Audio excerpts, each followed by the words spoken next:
तो दोस्तों कैसे हैं आप लोग। साथियों आप लोग का FYUGP सेमेस्टर 5 वाले विद्यार्थियों का जो भी माइनर सब्जेक्ट सेमेस्टर 3 में था वही आपको सेमेस्टर 5 में पढ़ना है। ठीक है, ये चीज़ आपको देखिए VVU के द्वारा जब आप एग्जाम फॉर्म भर रहे हैं वहाँ भी ऑटोमेटिक सेलेक्ट है सब्जेक्ट, और यही चीज़ आपको बोला भी गया था, वही सब्जेक्ट आपको सेमेस्टर 5 और 7 दोनों में पढ़ना पड़ेगा।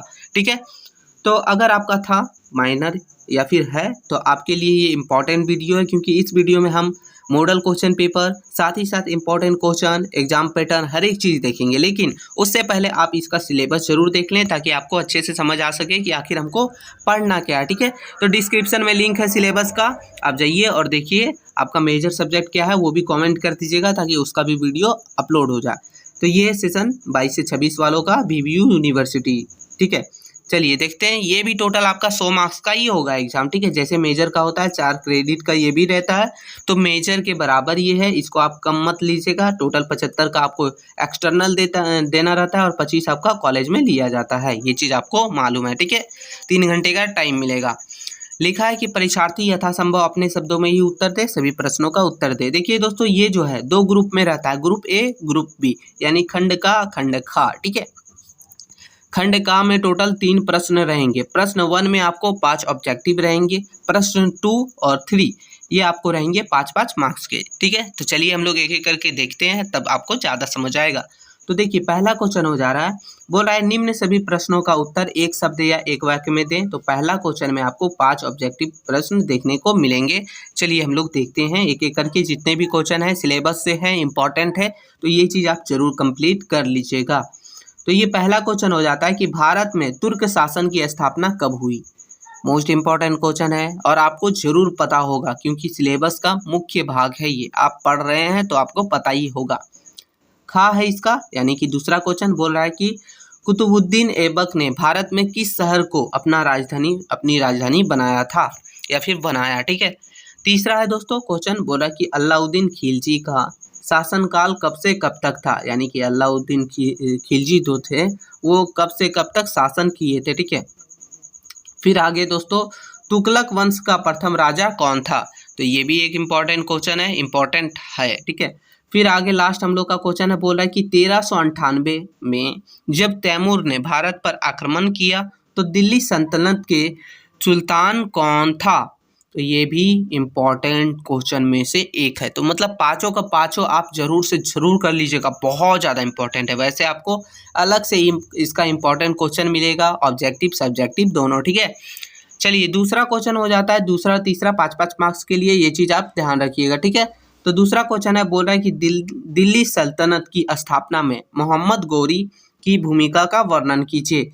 तो ये एक इम्पॉर्टेंट क्वेश्चन है। तीसरा क्वेश्चन है दोस्तों, बोल रहा है कि बलबन की राजस्व सिद्धांत की विवेचना कीजिए, यानी कि बलबन के द्वारा राजस्व सिद्धांत जो है उसके विवेचना कीजिए, उसके बारे में लिखिए। फिर आ जाता है दोस्तों खंड खा। ठीक है, खंड खा में आपको टोटल 7 प्रश्न मिलते हैं, लेकिन आपको आंसर देना रहता है किन्हीं भी 4 का। एक प्रश्न के लिए 15 मार्क्स, तो 4 के लिए आपको 60 मार्क्स मिलते हैं, ये चीज़ आपको जानकारी होगा ही। ठीक है, तो बोल रहा है निम्न में से किन्हीं 4 प्रश्नों का उत्तर दे। पहला प्रश्न हो जाता है जो कि इम्पॉर्टेंट है, बोल रहा है कि भारत में तुर्क शासन की स्थापना के कारणों का वर्णन करें। तुर्क शासकों ने भारत पर विजय प्राप्त करने के लिए कौन कौन से तरीके अपनाए।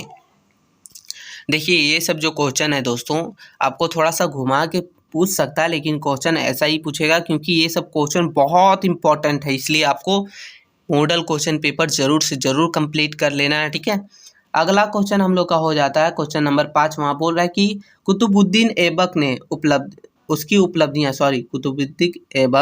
की उपलब्धियों एवं चरित्र का मूल्यांकन कीजिए या फिर लिखिए, यानी इसके उपलब्धियों के बारे में लिखना है, इसके चरित्र के बारे में लिखना है।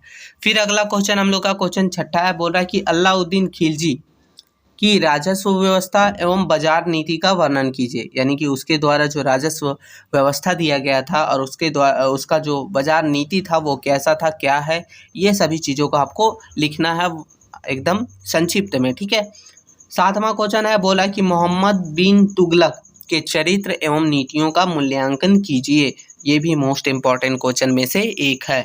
फिर लास्ट हम लोग का क्वेश्चन नंबर 8वां हो जाता है दोस्तों, बोल रहा है कि फिरोज शाह तुगलक की प्रशासनिक सुधारों का वर्णन कीजिए। यानी कि फिरोज शाह तुगलक के द्वारा जो सुधार किए गए थे उसको आपको लिखना है कि आखिर उस सुधार में क्या था, ठीक है। प्रशासनिक सुधारों के बारे में वर्णन करना है, ठीक है। आगे क्वेश्चन नंबर 9 हो जाता है दोस्तों। बोल रहा है कि सिकंदर लोदी की उपलब्धियों का वर्णन कीजिए। हो सकता है इसके साथ साथ उसके जीवनी का भी पूछ ले, चरित्र का भी पूछ ले। तो ये आपको हर एक टॉपिक को क्लियर कर लेना है ताकि कैसा भी क्वेश्चन पूछे आप लिख जरूर सके, ठीक है। और लास्ट एक इम्पॉर्टेंट क्वेश्चन हम लोग का क्वेश्चन नंबर 10वां बोल रहा है कि भक्ति आंदोलन के कारण एवं प्रभावों का वर्णन कीजिए। तो दोस्तों ये टोटल आप लोग का 7 क्वेश्चन है, ठीक है। तो ध्यान रखिएगा ये 7 क्वेश्चन आपको जरूर से ज़रूर कर लेना है, ठीक है। और इसका PDF भी आपको हमारे टेलीग्राम चैनल पर मिल जाएगा। तो टेलीग्राम चैनल को ज्वाइन नहीं किए हैं तो फटाक से जाइए और टेलीग्राम चैनल को ज्वाइन कर लीजिए। चैनल पर नए हैं तो चैनल को सब्सक्राइब कर लीजिए ताकि जैसे ही कोई वीडियो अपलोड हो सबसे पहले नोटिफिकेशन आपको मिल सके। और साथ ही साथ दोस्तों अगर आपको इसका इम्पोर्टेंट क्वेश्चन चाहिए, ठीक है, ऑब्जेक्टिव सब्जेक्टिव, तो आप ज़रूर से ज़रूर कमेंट कीजिए। आपका कोई भी सब्जेक्ट हो आप कमेंट करके बताइए ताकि उसका वीडियो जल्द ही अपलोड किया जा सके। मिलते हैं नई वीडियो में, तब तक के लिए जय हिंद साथियों।